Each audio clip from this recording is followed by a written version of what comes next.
Aterriza en Aragón un nuevo centro de datos. En este caso, el promotor es el fondo de inversiones americano Blackstone, que operará a través de una de sus divisiones digitales.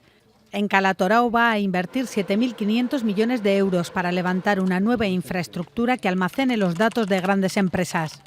Hemos ganado a todas aquellas otras comunidades autónomas, a todas las regiones en Europa que hubieran querido tener una inversión de estas características. Se hace en Aragón, y se hace en Aragón porque evidentemente contamos con condiciones que nos hacen únicos. La inversión generará 1.400 empleos. De estos, 1.200 se necesitarán en la fase de construcción.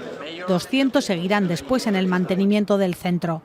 De momento, Blackstone va a ocupar la mitad del suelo que ha comprado, contando con espacio para una posible ampliación.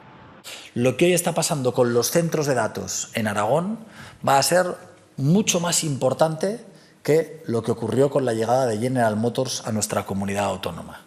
En magnitud económica va a multiplicar lo que ha significado la industria de la automoción. El proyecto ha conseguido la declaración de interés general del Gobierno de Aragón y se calcula que podría mejorar la economía de la comunidad en 16.500 millones de euros, como mínimo, en los próximos 25 años.